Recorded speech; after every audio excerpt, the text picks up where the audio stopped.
E se tudo o que você ama fosse tirado de você em um único dia? Família, saúde, dinheiro, respeito, tudo perdido. Você ainda confiaria em Deus? A história de Jó não é apenas sobre sofrimento. É sobre fé testada ao extremo, silêncio de Deus e uma restauração que muda tudo. Hoje, vamos mergulhar na vida de um homem que perdeu tudo, mas nunca perdeu a sua integridade. Essa não é uma história fácil, mas é necessária. Antes de falar sobre dor, perda e sofrimento, a Bíblia faz questão de nos mostrar quem Jó era quando tudo ia bem. E isso não é por acaso. A história de Jó não começa na tragédia. Ela começa na fidelidade. Quem era Jó? Havia um homem na terra de Uz, cujo nome era Jó. E este homem era íntegro, reto, temente a Deus e que se desviava do mal. Jó 1:1. A Bíblia usa 4 palavras fortes para descrever Jó: íntegro, inteiro por dentro, sem duplicidade; reto, justo em suas atitudes; temente a Deus, sua vida girava em torno de Deus; desviado do mal, ele não brincava com o pecado. Deus não está descrevendo alguém perfeito, mas alguém comprometido.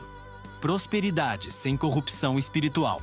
Jó era um dos homens mais ricos do Oriente. 7.000 ovelhas, 3.000 camelos, 500 juntas de bois, 500 jumentas, muitos servos. Mas a riqueza de Jó não afastou seu coração de Deus. Prosperidade revela quem somos de verdade. Alguns se afastam de Deus na dor.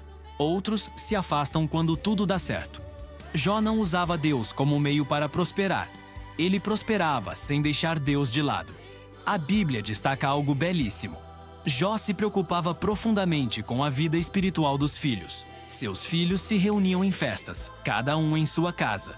E depois dessas festas, Jó fazia algo impressionante. Levantava-se de madrugada e oferecia holocaustos por todos eles, pois dizia: talvez meus filhos tenham pecado. Jó 1:5. Isso mostra 3 coisas. Responsabilidade espiritual. Jó não terceirizava a fé dos filhos. Zelo constante.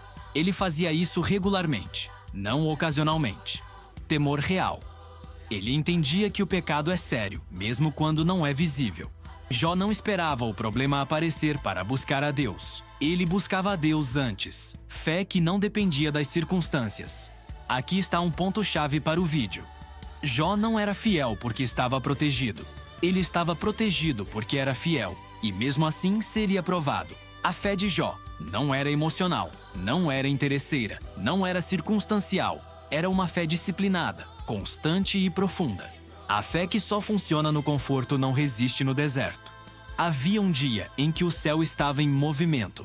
Entre os anjos, Satanás se apresenta diante de Deus. E Deus faz uma pergunta que muda completamente a história de um homem na terra.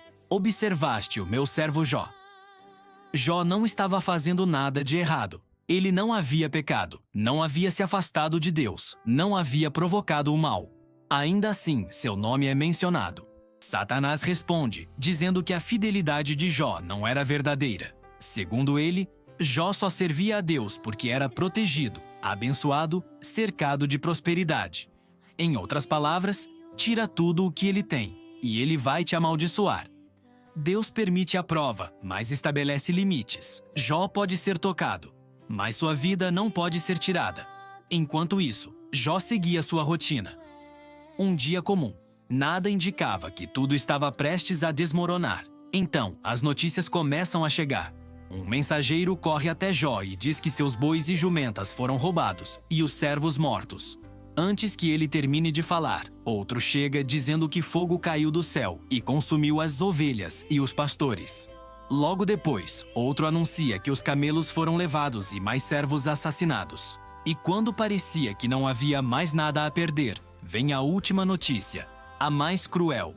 Um vento forte atingiu a casa onde seus filhos estavam reunidos. A casa caiu e nenhum deles sobreviveu. Em questão de minutos, Jó perdeu tudo: riqueza, herança, futuro, família. Diante disso, Jó rasga suas vestes, raspa a cabeça e cai em terra. Mas ele não blasfema, ele adora.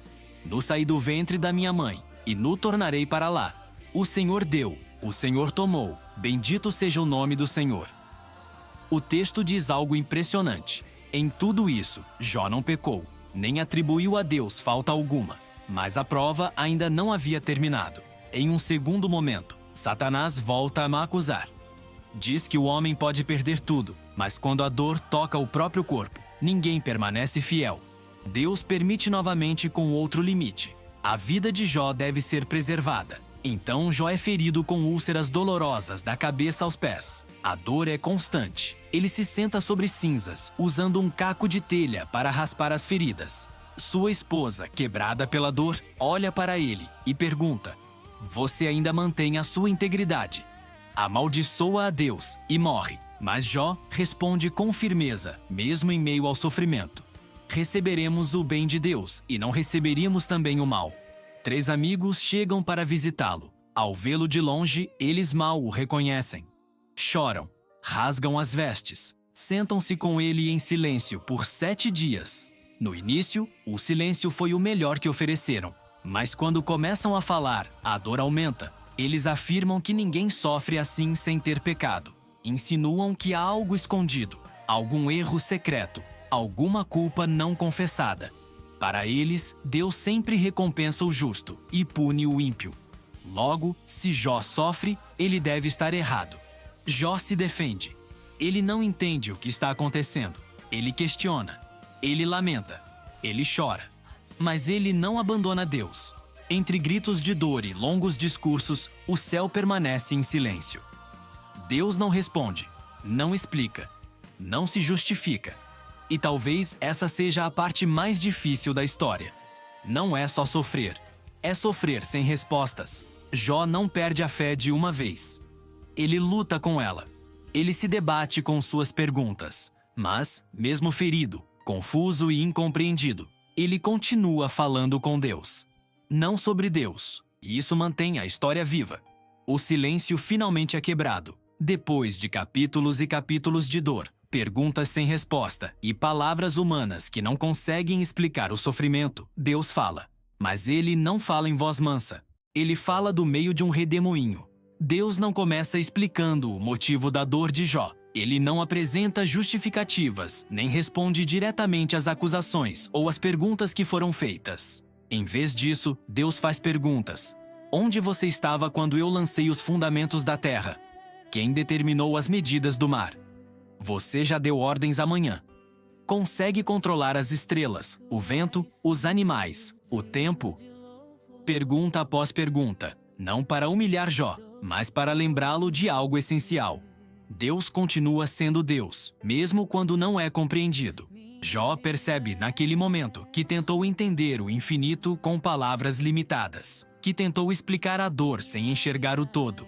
E diante da grandeza de Deus, ele se cala. Ele responde com humildade: "Reconheço que tudo podes e nenhum dos teus planos pode ser frustrado." Então Jó diz algo que muda tudo. "Antes eu te conhecia só de ouvir falar, mas agora os meus olhos te veem." A dor levou Jó a um nível de intimidade que o conforto jamais teria levado. Deus então se volta aos amigos de Jó. Ele os repreende. Diz que eles não falaram corretamente a seu respeito, como Jó falou. Aquele homem que questionou, chorou e se lamentou foi mais verdadeiro do que aqueles que tentaram defender Deus com palavras frias. Deus pede que os amigos ofereçam sacrifícios e pede algo ainda mais profundo: que Jó ore por eles. O homem ferido ora, o homem injustiçado intercede. E enquanto Jó ora, algo começa a mudar. A Bíblia diz que o Senhor restaurou a sorte de Jó. Ele recebe o dobro de tudo o que havia perdido. Novas terras, novos rebanhos, novas riquezas. Mas o texto faz questão de mencionar algo especial. Jó recebe novamente filhos e filhas. E suas filhas são descritas como as mulheres mais formosas da terra, recebendo herança junto com os irmãos. Algo raríssimo para a época.